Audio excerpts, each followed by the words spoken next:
What we've got here is a 2010 Toyota Sequoia. It's got the 5.7 liter V8, and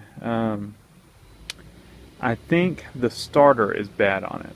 So we'll do some quick tests and see what we can determine on it. The 5.7, from what I've read, has a timing chain, and so don't think the belt broke or anything like that and lock the motor up. But we get a click when we try to crank it. So let's take a look and we'll do some troubleshooting. This thing has 207,000 miles on it. It is a high mileage 2010. I think it's all freeway miles, but we're going to see if we can fix it. Yeah. So I'm going to put the camera right here. I don't know if I'm just doing the repairs on this, it's not mine, but I don't know if I'm lucky on this one that it's 5.7 or if the 4.7 is the easier one. They both look difficult. The 5.7 is on the passenger side of the motor.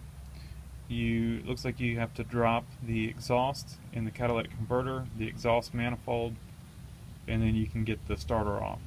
The 4.7, the starter is under, it's a dry intake on it. You know, it's just air, no water.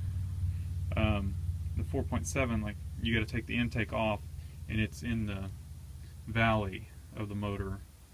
To pull the plastic intake off, and then you can get to the intake, or get to the starter. So let's take a look, and we'll see if we can figure out what's wrong before we tear into it. Actually, before I do any of this, I think I'm going to just go ahead and jack up the vehicle and take this tire off. It's going to have to come off anyway, and if I need to get in there to see the starter or bang on it, I think it'd be easier with the wheel off. So the battery didn't seem to be dead, but I've got the charger on it, got it on boost. Let's just see if it does anything different. And I've got the charger on the cables, on the middle part of the cables, just in case it's a bad connection at the battery. Still click. So, still doing the same thing. I'll leave the battery charger on it for right now.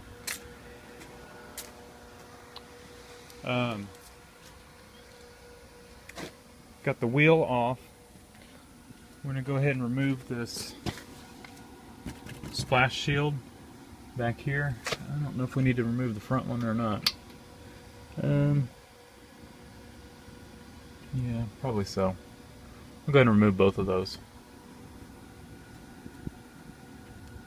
Okay, got that little shroud thing off, or splash shield.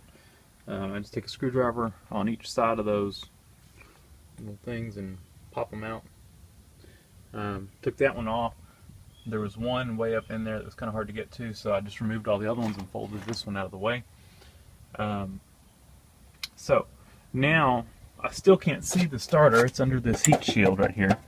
So I'm going to take a 10mm and get this heat shield off so I can see the starter back behind there. So here's our current situation. I've got the heat shield loose, but there's no way to get it out. There's not enough room anywhere to get it out.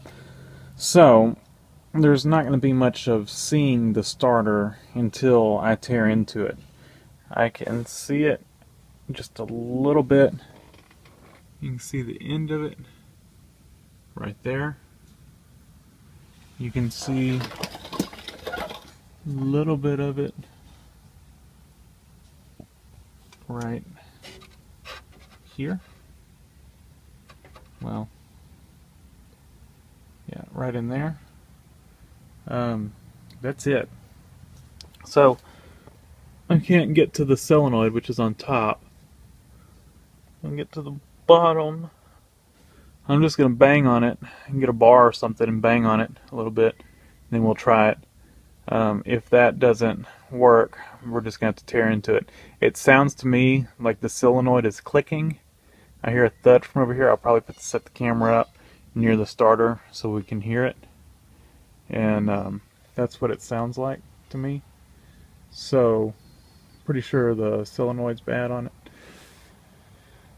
But we'll do that, and then we're going to have to most likely tear into it. And to tear into it, we'll need to undo that bolt, undo the oxygen sensor plug, undo that oxygen sensor plug, undo the 3 bolts on that manifold, and then that will get this exhaust pipe down. Hopefully I can pry it back enough to get those bolts out. Probably just shove the muffler back a little bit enough to pull that out. And we'll take this short piece of pipe that has these converters on it, take that out. That'll allow the heat shield to probably go ahead and come out, and then we'll have to undo the exhaust manifold, it looks like. We'll see. I think that's... I don't think I'm going to be able to wiggle it out without taking the manifold off. So, let's bang on it and we'll see what it does. So I've banged on the starter. I actually banged on it from up top, from down below, but look down there. It looks like, well, that's the block in the starter.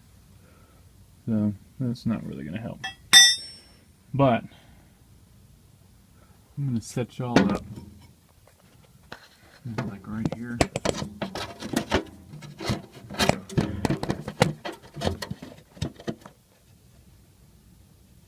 You're near the starter. I know you're not looking at much, but listen for the click.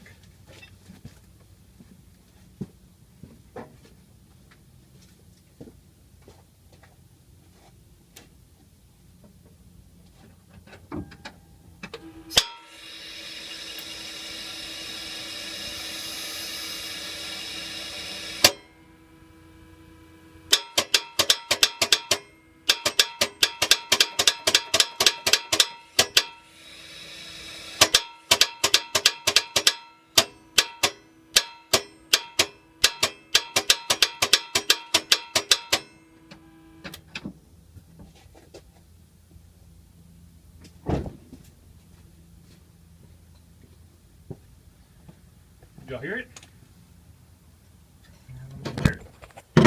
Now we're starting to get somewhere. So I took an impact wrench with my 14mm socket and an extension, pulled these 3 off, and took those 2 off. And the exhaust just would not come back enough to get it. It was just in a bind trying to slip it off. So I went ahead and just took those 2 bolts off, and that allowed the muffler to push back, and so I was able to wiggle that exhaust pipe out. Got it down here, flipped it upside down to where the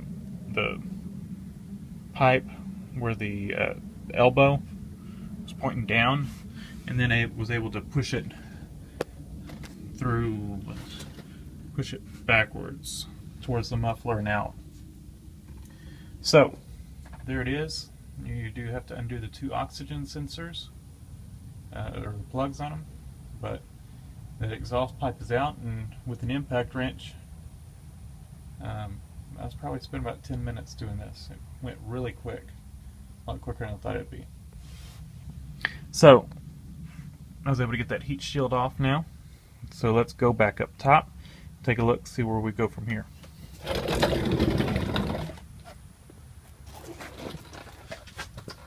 Alright, so here we go. It looks like we've got another heat shield.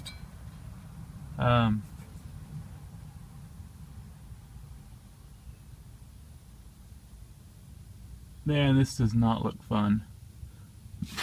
So, if I take that other bolt off, I don't know if that'll get the heat shield off, but we'll see. I think that's our next step, and we'll go from there. Alright, one thing I did forget to mention was when you start tearing into this, make sure to disconnect the battery cable, which I have done. I've got that. I got the two bolts out. I had already taken one out. I've got the other one out, but I think there's a must be a bolt holding it behind the manifold because I can't get to it. So now I'm looking at the manifold. What has to come off?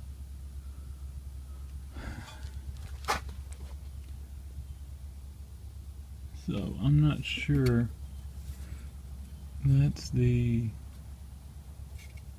pipe, I guess, that does maybe that's EGR. It must be an EGR pipe or something.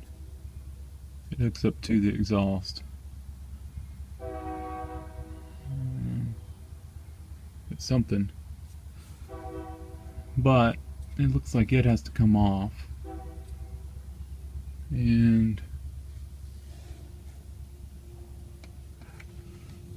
yeah, because it's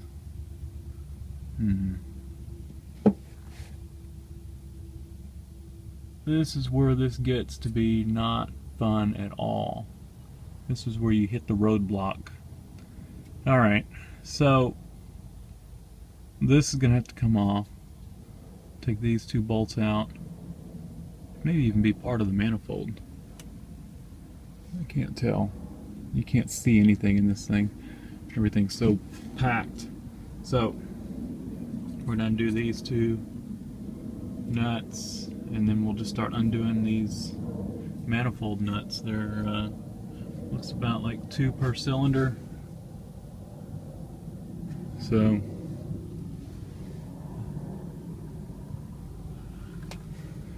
for this job, make sure you have a wiggle joint and a can of lube if you want to spray all these down.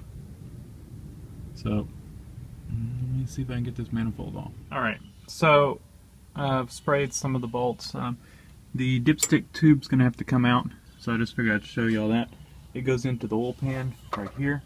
So I took my air blower and just kind of blew that out. I didn't want any dirt and stuff to be on top of it right here because it is recessed just a hair. And then we pull the tube out and it falls down. So I sprayed some, blew it out with air, and then I sprayed some lubricant on it to help it come out. And then it looks like we've got, I don't know if you can see it. See that 10mm? Right there. That's holding the dipstick tube in. So we'll have to take that one out, and then the dipstick tube will pull out of the oil pan. Now here's where the job gets a little interesting and fun. My impact air ratchet. It's pretty powerful with a good quality wiggle joint, 12mm deep socket, and got most of the bolts out. These two on the end here are 10s. We'll get those out 10mm, but all the other manifold bolts are 12s. So I've gotten most of them out. It looks like I've got 3 left. You can see there's one there, there's one right on the well, yeah, your lack of being able to see them is proof of how hard they are to get to. But it looks like I've got 3 left, so I will have a fun time getting those. With a combination of a small head ratchet, may end up having to use a 1/4 inch. We'll see. Got a 12mm here. We'll see what we can get